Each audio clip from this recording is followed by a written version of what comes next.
अनाज बोलते हैं। गेहूँ चावल को छोड़ने के बाद मक्का भी एक तरह का मिलेट है, लेकिन वो थोड़ा मोटा बड़ा अनाज है। तो गेहूँ चावल और मक्का को छोड़ने के बाद जितने भी अनाज हैं अपने इंडिया में, कुछ अनाज हैं जो बाहर देशों में भी उगाए जाते हैं, सबको मिलेट बोला जाता है। ठीक है। और इसकी खासियत होती है कि इनमें हाई फाइबर, बहुत ज़्यादा फाइबर होते हैं। तो उनमें से कुछ इनको कैटेगरी वाइज डिवाइड किया गया था, major millets, minor millets.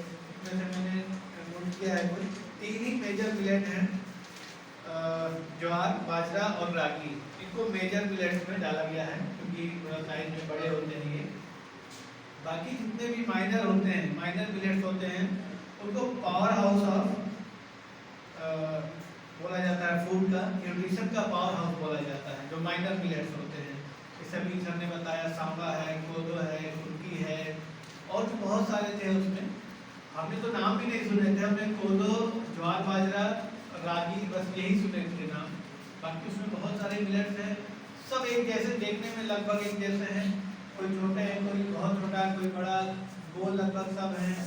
Colour का डिफरेंस है, वो पहचानने वाले लोग उसको पहचानते हैं। इन सारे मिलेट्स की खासियत, जैसा कि दिवाकर को आपने बताया कि बहुत बोलते हैं मोटे अनाज हैं, छोटे बहुत हैं लेकिन बहुत हैवी होते हैं, इनका डाइजेशन बहुत मुश्किल होता है, काफ़ी समय लगता है। वो हम आज के परिदृश्य में देखें तो हम मानते हैं कि हाँ, आपको डाइजेशन में समय लगेगा, लेकिन उस समय जो हमारे एंसेस्टर थे, हमारे जो पूर्वज थे, वो जितना मोटा अनाज खाते थे उतना ही हैवी वर्क करते थे, उतना ही मेहनत का काम करते थे। वो 20-25 किलोमीटर पैदल चले जाते थे, दिन भर खेतों में काम करते थे, तो वो चीज़ें उनको डाइजेस्ट कर लेते थे बहुत आसानी से। आज के समय में संभव नहीं है उसको, जैसे हमारी जीवन शैली है उस हिसाब से हम लोग उसको डाइजेस्ट नहीं कर पाएंगे, इसलिए उसका उपयोग बोला जाता है कि बहुत थोड़ा थोड़ा उपयोग करें उसको, और अदर चीज़ों के साथ मिक्स करके उसका उपयोग करें। इसमें कोई दो राय नहीं है कि मिलट्स इसलिए गायब होते चले गए क्योंकि उसको धीरे धीरे जैसे ही जीवन शैली बढ़ी लोगों की, उसका स्वाद, उसका डाइजेशन, ये लोगों को पसंद नहीं आया क्योंकि लोगों के अंदर आलस आता गया, उतना वर्कआउट नहीं रह गया, उतना मेहनत नहीं रह गया, तो धीरे धीरे। और एक दूसरा कारण था कि जो कृषि के क्षेत्र में जो क्रांति हुई, उर्वरक बहुत सारे आ गए, कीटनाशक आ गए, तरह तरह के यंत्र आ गए, जिससे गेहूँ और चावल पैदा करना आसान हो गया, और ये तरह से कॉस्मेटिक फूड हो गए, देखने में, खाने में, डाइजेशन में, सब जगह ही अच्छे हो गए, इसलिए धीरे धीरे इनका प्रयोग बढ़ता गया। लेकिन अब वो समय आ गया है कि हमारे माननीय प्रधानमंत्री जी ने इस चीज़ को प्रमोट करना चालू किया है। छत्तीसगढ़ जो राज्य है, इसका सबसे बड़ा जो प्रोडक्शन वो करता है छत्तीसगढ़ राज्य, अभी भी वो सबसे आगे है। मैं एक बार इंटरव्यू पहले हमारा नहीं था, ये झारखंड के साथ मुझे लग रहा है कि अलग हुआ। हाँ। तो उनका वहाँ के जो माननीय मुख्यमंत्री जी झारखंड के हैं, छत्तीसगढ़ के, उनका मैं सुन रहा था, उन्होंने प्रधानमंत्री से बात किया था इस संबंध में कि सर इस चीज़ को बढ़ावा दे रहे हैं तो हमारे राज्य को प्रोत्साहन दीजिए, क्योंकि सबसे ज़्यादा ये खेती हमारे राज्य में ही अभी हो रही है पूरे देश में।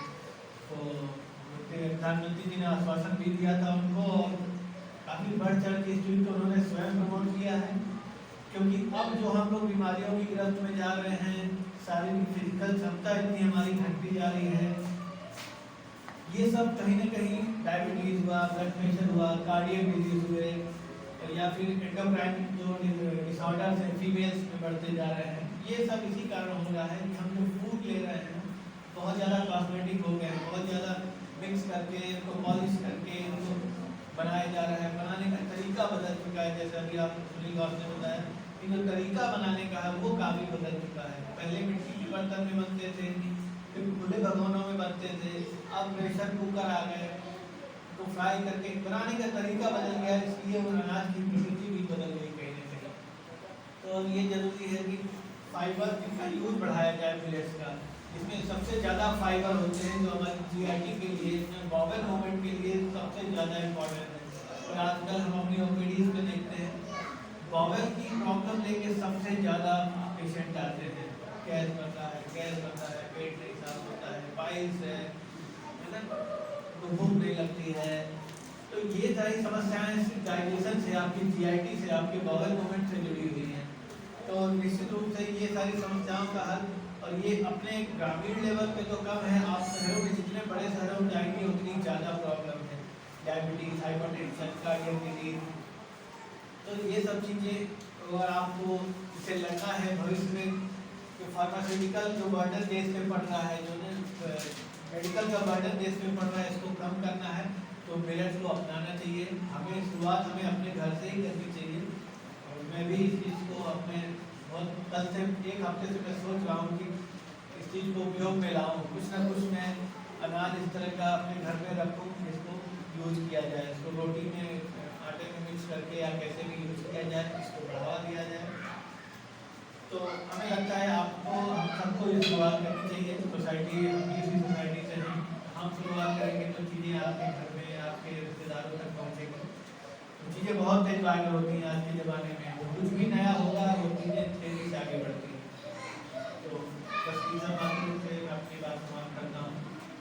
और डॉक्टर साहब ने मुझे यहाँ बुलाया, सबको बुलाया, एक मौका दिया बोलने का, तो बहुत बहुत धन्यवाद, की पूरी टीम को धन्यवाद। और हमारे डीएचएमओ सर स्वयं आए, हमें बहुत अच्छा लगा, इनके लिए सबका भी धन्यवाद। Thank you. इसको यहाँ ताप देना। हाँ।